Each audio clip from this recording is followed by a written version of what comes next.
नमस्कार, जोहार। झारखंड देख रहे हैं आप। आपके साथ मैं हूं संतोष गंगवार। दिवाली का त्योहार बीत चुका है। मौसम में हल्की सी गुलाबी ठंड का एहसास भी होने लगा है, लेकिन झारखंड में राजनीति का पारा पहले से ऊपर चढ़ चुका है। ऐसे में नेताओं की टी पार्टी की ये तस्वीरें जो सामने आ रही हैं, जो हम आपको दिखाने जा रहे हैं, जिसमें रांची सीट से जेएमएम की उम्मीदवार महुआ माझी, सीएम हेमंत सोरेन की पत्नी कल्पना सोरेन और दूसरे नेताओं के साथ टी पार्टी की। इस दौरान कल्पना सोरेन और महुआ माझी काली पूजा में भी शामिल हुई। हेमंत सोरेन की उम्र के विवाद पर कल्पना सोरेन ने कहा कि बीजेपी को अपना भविष्य दिखने लगा है और उसी हताशा में ऐसे मुद्दे खोजे जा रहे हैं। तो महुआ माझी ने अपने प्रतिद्वंदी और बीजेपी विधायक सीपी सिंह से अब उनके काम का हिसाब मांगा है। ये जितना बड़ा फैक्टर हो गया है, अगर देखिए उसमें टेक्निकली क्या टर्म को यूज़ किया जाता है, मैं उसको उसके बारे में मैं अपना मेरी तरफ से बोलना गलत होगा। लेकिन मुझे लगता है कि अगर आप इतने डर गए हैं हेमंत सोरेन जी से कि आपको मुद्दा ही नहीं मिल रहा है और आप ऐसी ऐसी बातों को लेकर के आ रहे हैं जिससे आपको ये लग रहा है, आपको पता चल गया है, क्योंकि आप लोगों ने अपना भविष्य देख लिया है और आपका डर बता रहा है कि आप लोग हेमंत सोरेन से कुछ ज़्यादा ही डर गए हैं। देखिए, जनता बीजेपी के 6 बार के विधायक से पूछ रही है कि वो नगर विकास मंत्री रहे, उनके साथ सांसद थे बीजेपी के, उनके मेयर डिप्टी मेयर थे, उनके इतने सारे पार्षद थे, मुख्यमंत्री कितने सारे थे 17 साल में डबल इंजन की सरकार थी, उन्होंने क्या किया रांची के लिए, ये उनसे सवाल पूछा जा रहा है। और मेरे पर विश्वास किया जा रहा है कि हम 1.5-2 साल में जितना काम राज्यसभा के माध्यम से कर दिए हैं, वो कह रहे हैं कि कितना ज़्यादा काम 1.5 साल में हो सकता है, तो इतने सालों में 30 साल में आप कितना काम कर देंगी। और बीजेपी की ओर से सीएम हेमंत सोरेन और उनकी पत्नी कल्पना सोरेन की राजनीति पर तंज कसा जाता है कि झारखंड में बंटी बबली की सरकार है, जिस पर कल्पना सोरेन ने जवाब दिया है कि बीजेपी के लोग मान चुके हैं कि झारखंड की राजनीति में ये जोड़ी हिट है और अगर वे खुद ही हमारी तारीफ कर रहे हैं तो अच्छी बात है। तो मैं तो बस यही कहना चाहूँगी कि जिस तरीके से अगर आप फिक्शन में देखें तो मूवी सुपर हिट हुई थी, तो आप सांकेतिक रूप से यही कहना चाहते हैं कि ये जोड़ी झारखंड में अगर हिट है तो शायद से आपको पता ही होगा कि झारखंड की आवाम किसको अपना प्यार देना चाहती है, अपना आशीर्वाद देना चाहती है। तो आप अगर अपने मुंह से हम लोगों की तारीफ करना चाहते हैं तो बहुत बहुत धन्यवाद है। हेमंत सोरेन की उम्र के विवाद पर जेएमएम प्रवक्ता तनुष खत्री ने बीजेपी पर पलटवार किया है। तनुष खत्री ने कहा कि ये लोग हार की हताशा में ऐसे बयानबाजी कर रहे हैं। भारतीय जनता पार्टी के पास आज कोई मुद्दा नहीं है, वो चुनाव से पहले ही चुनाव हार चुके हैं और खौफ है हेमंत सोरेन जी के प्रति। अगर उस प्रकार से बात कीजिएगा तो भारतीय जनता पार्टी के कई उम्मीदवार, जिसमें नेता प्रतिपक्ष और खुद जो बरहेट से उम्मीदवार हैं, उनकी आयु पिछले चुनाव में 28 वर्ष थी, इस बार के एफिडेविट में 34 वर्ष है। और बोकारो में कांग्रेस की बैठक में हंगामा हुआ है। पार्टी के बड़े नेताओं पर बड़ा आरोप लगा है। कार्यकर्ताओं ने टिकट बेचने का आरोप लगाया। केसी वेणुगोपाल के सामने ही हंगामा कर डाला।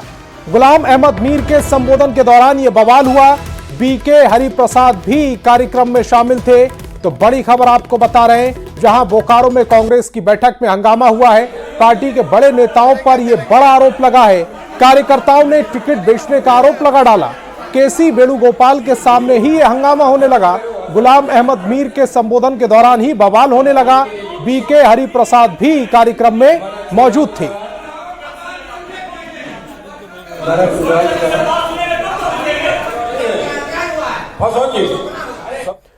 और हिमंत बिस्वा शर्मा ने एक बार फिर हेमंत सोरेन पर निशाना साधा और संथाल में घुसपैठ के बहाने इरफान अंसारी और आलमगीर आलम पर हमला किया है। हेमंत बिस्वा शर्मा ने कहा है कि इस सरकार को इन दोनों ने कब्जा कर रखा है। यह सरकार इरफान अंसारी और आलमगीर आलम कब्जा करके रखा है। यह सरकार किसी का नहीं, खाली आलमगीर आलम और इरफान अंसारी का है। एक व्यक्तियों का घर में करोड़ रुपया बरामद होते हैं, फिर उनका बीबी को टिकट दिया जाता है। कोई व्यक्ति आदिवासी महिलाओं का ऊपर बुरी तरह टिप्पणी किया जाता है, फिर भी इरफान अंसारी को मंत्रिसभा से निकाला नहीं जाते हैं। मतलब क्या है? घुसपैठियों का वोट चाहिए, एक विशेष समुदाय का वोट चाहिए। और जामताड़ा से कांग्रेस उम्मीदवार और मंत्री इरफान अंसारी ने कहा है कि बीजेपी के लोग उन्हें पाकिस्तानी, बांग्लादेशी और घुसपैठिए कह रहे हैं, जो उन्हें पसंद नहीं है। उन्होंने बताया कि उनकी पार्टी सभी जातियों और समुदायों का सम्मान करती है और मुख्यमंत्री भी इसी विचारधारा के हैं। असम के मुख्यमंत्री पर इशारा साधते हुए उन्होंने कहा है कि बाहरी लोग आकर विभाजन का काम करते हैं।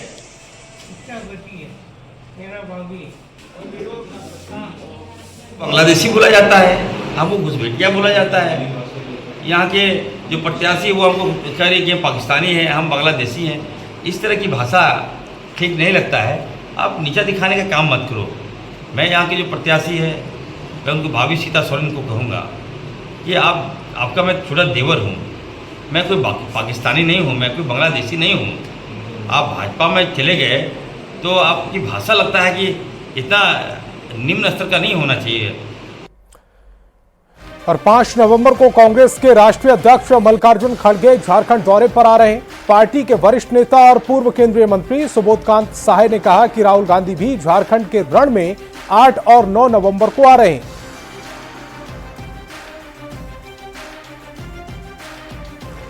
तारीख को कांग्रेस प्रेसिडेंट आ रहे हैं खड़गे साहब, और 8 और 9 तारीख को 2 दिन का राहुल गांधी का प्रोग्राम है।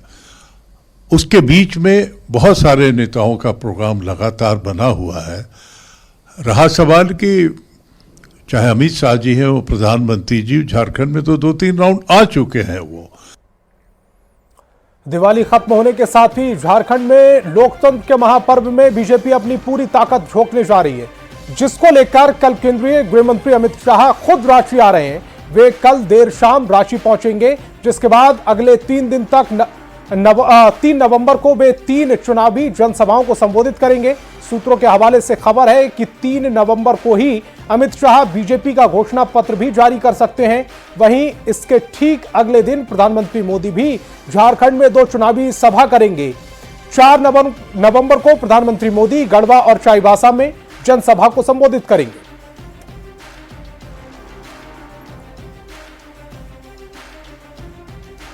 चाईबासा में 4 नवंबर को प्रधानमंत्री नरेंद्र मोदी की चुनावी सभा है, जहां वे पश्चिमी सिंहभूम की 5 और सरायकेला खरसावा की 3 विधानसभा सीटों के प्रत्याशियों के पक्ष में बोलेंगे। पूर्व मंत्री बड़कुंवर गागराई ने कहा है कि प्रधानमंत्री मोदी का कोल्हान पर विशेष ध्यान है और इस बार बदलाव जरूर होगा। सबसे पहले तो मैं प्रधानमंत्री को बधाई देना चाहूँगा कि उनका सबसे ज़्यादा कोल्हान में चिंता है। जो 2019 से लगातार हम सभी यहाँ जनप्रतिनिधि को मिलना चाहिए, हम लोग कोल्हान में शून्य पे चल रहे हैं। तो भारतीय जनता पार्टी केंद्रीय नेतृत्व, प्रदेश नेतृत्व भी चिंता करेगी कोल्हान में कैसे हमारा विधायक और जनप्रतिनिधि मिले। और विधानसभा चुनाव में राजनीतिक दलों का एक दूसरे पर आरोप प्रत्यारोप का दौर जारी है। जेएमएम ने कई मौकों पर चुनाव आयोग पर भेदभाव और पक्षपात का आरोप लगाया, जिसके जवाब में बीजेपी ने भी पलटवार किया है। राज्यसभा सांसद प्रदीप वर्मा ने कहा कि जेएमएम पूरी तरह से हताशा और निराशा में 23 तारीख को मतगणना होगी, उसमें जीत करके पुनः सरकार में वापस आने की जगह अभी से चुनाव आयोग के बारे में इस तरह की बातें बोलना, ये इंडियन अलायंस का पुराना स्वभाव रहा है और इस बार भी वो प्रारंभ हो गया है। तो हार सुनिश्चित है, ये जान करके इस प्रकार की हताशा भरी बातें कहना, ये इनका पुराना अभ्यास रहा है। उसी अभ्यास के तहत ये फिर से इस प्रकार की बातें कह रहे हैं। और भाकपा माले ने आगामी झारखंड विधानसभा चुनाव 2024 के लिए अपना संकल्प पत्र जारी किया, जिसमें प्रमुख मुद्दों के तहत जनहित को प्राथमिकता दी है। प्रदेश सचिव मनोज भक्त और पूर्व विधायक आनंद महतो ने बीजेपी सरकार पर हमला करते हुए आरोप लगाया है कि डबल इंजन सरकार ने आदिवासी और वन क्षेत्र के सीएनटी और एसपीटी एक्ट को कमजोर किया है।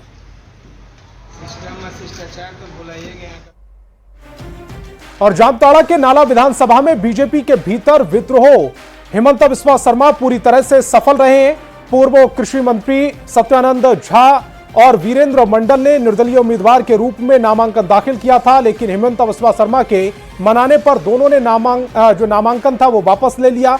निर्दलीय उम्मीदवार राम रंजन पंडित ने भी ऐसा ही किया है। आला विधानसभा क्षेत्र से 3 लोगों ने नामांकन वापस लिया। नंबर 1 है वीरेंद्र मंडल, नंबर 2 है राम रंजन पंडित और नंबर 3 पर है सत्यानंद झा। और जहां तक जामताड़ा विधानसभा क्षेत्र की बात है, वहां से भी 3 लोगों ने अपना नामांकन वापस लिया है। और धनबाद में आगामी विधानसभा चुनाव के दूसरे चरण को लेकर जिला और पुलिस प्रशासन पूरी तरह से तैयार है। जिले के 6 विधानसभा क्षेत्रों में कुल 80 प्रत्याशी चुनावी मैदान में है, जिसमें सिंदरी से 9, झरिया से 11, निरसा से 9, बागमारा से 13, टुंडी से 20 और धनबाद से 18 उम्मीदवार शामिल हैं। नाम वापसी के बाद धनबाद जिले में कुल 80 कैंडिडेट्स होंगे, जो कि अलग अलग विधानसभा वाइज इस प्रकार से होंगे। सिंदरी में कुल 9 कैंडिडेट रहेंगे, निरसा में 9 कैंडिडेट रहेंगे, धनबाद में 18, झरिया में 11, टुंडी में 20 और बागबारा में 13। इस प्रकार से कुल 80 कैंडिडेट रहेंगे और उन सभी 80 कैंडिडेट्स के सिंबल अलॉटमेंट की प्रक्रिया करी जा रही है। एक बार तरीके से लोग करेंगे, कैंपेनिंग भी अच्छा तरीके से होगा। अभी बहुत जगह पर लगातार कंप्लेन भी आना शुरू होगा कि आचार संहिता का उल्लंघन हो रहा है। वो सब निपटाने के लिए जिला प्रशासन पूरी तरीके से तैयार है। हम लोगों के FST, SST, VST लगातार फील्ड में है, लगातार पॉलिटिकल पार्टीज का, बाकी लोगों का। और चुनाव से पहले एक बार फिर हेमंत सोरेन को बीजेपी जोरदार तरीके से घेरने में लगी है और इस बार मुद्दा भ्रष्टाचार या लूट का नहीं, बल्कि उम्र में घोटाले का है। हेमंत सोरेन की शपथ पत्र के मुताबिक पिछले 5 साल में उनकी उम्र 2 साल ज्यादा बढ़ गई, जिस पर बीजेपी हमलावर है, तो बचाव में उतरे जेएमएम कांग्रेस के नेता विरोधियों के हमले को डर और हताशा बता रहे हैं।